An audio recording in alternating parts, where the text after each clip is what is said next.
Bismillahirrahmanirrahim. Assalamualaikum warahmatullahi wabarakatuh. Saya Masudi Haryanto SHI MI. Dalam kesempatan kali ini kita akan mempresentasikan materi kita yang berjudul Pengantar Ekonomi Mikro. Capaian dari pembelajaran ini yaitu materi ruang lingkup ekonomi mikro, yaitu mahasiswa menunjukkan sikap takwa kepada Tuhan Yang Maha Esa dan memiliki sikap religius yang tercermin dalam setiap analisis dan keputusan ekonomi yang dilakukan dengan memperhatikan nilai-nilai Islam dalam ekonomi mikro. Kemudian capaian pembelajaran mata kuliah yaitu setiap mahasiswa mampu memahami dan menjelaskan konsep dasar ekonomi mikro, ruang lingkupnya, serta permintaan, penawaran, dan keseimbangan pasar, serta relevansinya dalam perbankan syariah. Oke, apa sih ruang lingkup ekonomi mikro? Ruang lingkup ekonomi mikro yaitu mencakup analisis terhadap berbagai aspek yang berkaitan dengan perilaku ekonomi, individu, dan perusahaan dalam membuat keputusan yang optimal, sehingga ekonomi mikro berfokus pada cara individu yang entitas kecil dan perekonomian menggunakan sumber daya yang terbatas untuk memenuhi kebutuhan mereka. Kemudian, perilaku-perilaku dalam kegiatan ekonomi. Siapa sih pelaku-pelaku kegiatan ekonomi? Yaitu yang pertama, konsumen. Siapa sih konsumen? Konsumen adalah individu atau kelompok yang membeli barang dan jasa untuk memenuhi kebutuhan dan keinginan mereka. Kemudian pelaku yang kedua yaitu produsen. Siapa sih produsen? Produsen adalah individu atau perusahaan yang memproduksi barang dan jasa. Selanjutnya siapa lagi? Yaitu pemerintah. Pemerintah mengatur dan mengawasi kegiatan ekonomi serta memberikan kebijakan yang dapat mempengaruhi pasar seperti pajak, subsidi, dan regulasi.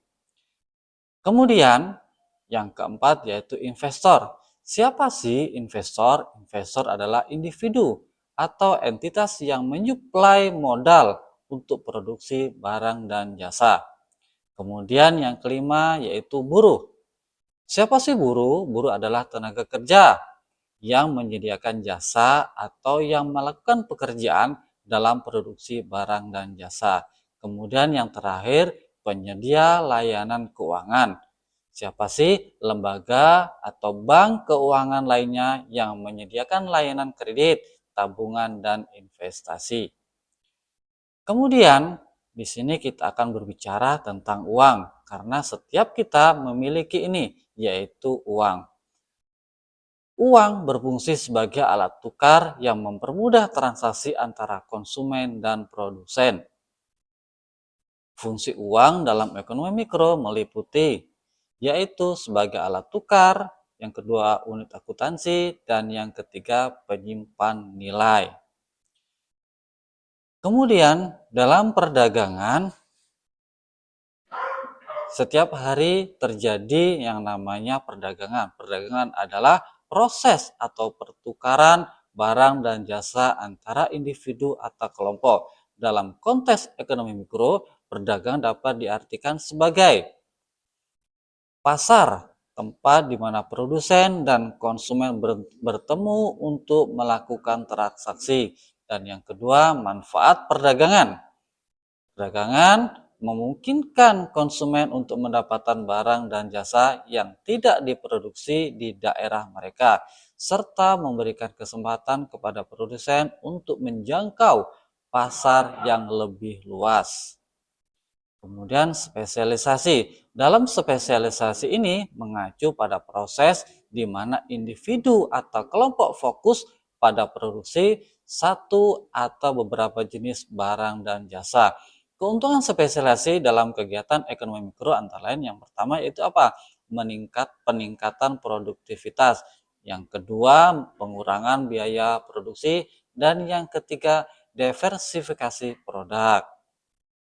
Kemudian dalam sirkulasi aliran pendapatan ada beberapa aliran sirkulasi dalam aliran pendapatan. Yang pertama ada model sirkulasi pendapatan. Itu siapa saja? Sektor rumah tangga, sektor perusahaan. Yang kedua, aliran pendapatan. Siapa aliran pendapatan? Produksi, pendapatan, pengeluaran, dan perputaran uang. Dan yang terakhir yaitu peran pemerintah yang berupa pajak, belanja, dan belanja pemerintah. Kemudian, dampak dan implikasi sirkulasi dalam aliran pendapatan. Dampak yang terjadi dalam sirkulasi aliran pendapatan apa aja? Yang pertama, pertumbuhan ekonomi. Yang kedua, pemerataan pendapatan. Dan yang ketiga, yaitu stabilitas ekonomi. Dalam mekanisme pasar, eh, mekanisme pasar adalah suatu proses di mana penawaran dan permintaan bertemu untuk menentukan harga dan jumlah barang atau jasa yang diperdagangkan. Mekanisme ini menciptakan interaksi antara konsumen dan produsen di pasar. Permintaan merujuk pada jumlah barang dan jasa yang diinginkan oleh konsumen pada berbagai tingkat harga. Hukum permintaan, ketika harga suatu barang meningkat, jumlah yang diminta akan menurun dan sebaliknya.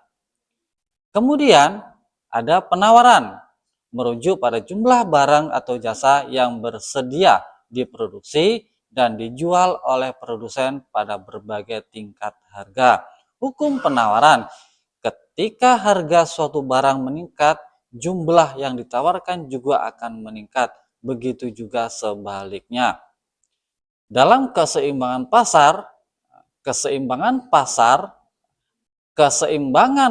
atau harga keseimbangan terjadi ketika jumlah barang yang diminta sama dengan jumlah barang yang ditawarkan.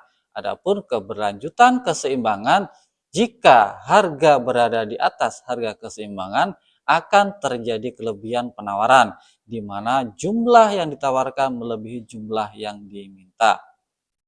Selanjutnya, faktor-faktor yang mempengaruhi permintaan. Faktornya apa saja? Yaitu yang pertama, harga barang yang terkait. Yang kedua, pendapatan konsumen. Yang ketiga, selera dan preferensi. Dan yang keempat, ekspektasi masa depan. Faktor yang mempengaruhi penawaran. Apa saja yang mempengaruhi penawaran? Yang pertama yaitu biaya produksi, yang kedua teknologi, yang ketiga jumlah produsen, dan yang keempat kebijakan pemerintah. Perubahan dalam mekanisme pasar. Dalam mekanisme pasar terjadi perubahan permintaan dan perubahan penawaran. Perubahan permintaan, apa sih perubahan permintaan? Ketika ada perubahan dalam sektor-sektor yang mempengaruhi permintaan seperti pendapatan atau preferensi, kurva permintaan akan bergeser ke kanan, peningkatan permintaan, atau ke kiri, yaitu penurunan permintaan. Yang kedua apa? Perubahan dalam mekanisme pasar, yaitu perubahan penawaran. Ketika ada perubahan dalam faktor-faktor yang mempengaruhi penawaran, akan menggeser kurva penawaran ke kanan atau ke kiri. Adapun kesimpulan materi kita hari ini, yaitu yang pertama, sirkulasi aliran pendapatan, di mana dalam ekonomi mikro menggambarkan hubungan dinamis antara pelaku ekonomi dan bagaimana mereka berinteraksi melalui produksi, pendapatan, dan pengeluaran. Memahami sirkulasi ini penting untuk apa? Untuk menganalisis kesediaan dan efisiensi perekonomian secara keseluruhan.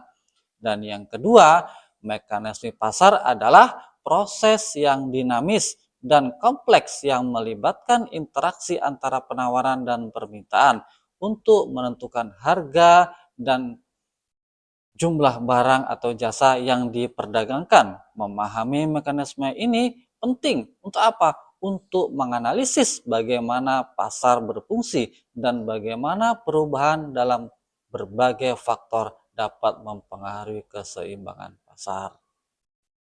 Nah, itulah materi kita pada hari ini. Sebelum kita mengakhiri materi kita hari ini, marilah kita lihat video motivasi dalam kehidupan berikut. Halo sahabat Bagia Studio, kali ini kami akan membahas satu cerita inspiratif mengenai sebuah ember bocor yang dimiliki seorang petani. Tentunya ada pelajaran yang bisa kita ambil dari cerita ini.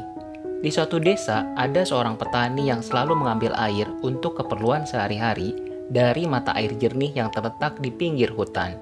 Petani itu memikul dua ember besar. Salah satu ember ternyata memiliki lubang kecil halus sehingga air dalam ember menetes sepanjang jalan. Sesampainya di rumah, dari ember yang bocor tersebut hanya tersisa sepertiganya saja. Hari berganti hari, hal itu terus berulang. Suatu saat, anak petani yang mengetahui hal itu akhirnya menegur ayahnya yang dianggap melakukan hal yang sia-sia. "Ayah, apakah ayah tidak tahu jika salah satu ember ayah itu bocor? Jika tidak ditambal, maka ayah membuang waktu dan tenaga dengan sia-sia." Si petani tersenyum lalu mengajak anaknya menyisir jalur yang biasa dia lewati saat mengambil air. Si petani pun berkata, "Sebenarnya ayah tahu bahwa salah satu ember yang biasa ayah gunakan bocor. Oleh karenanya, ayah menaruh bibit cabai, tomat, sayuran, dan bunga di sepanjang jalan ini.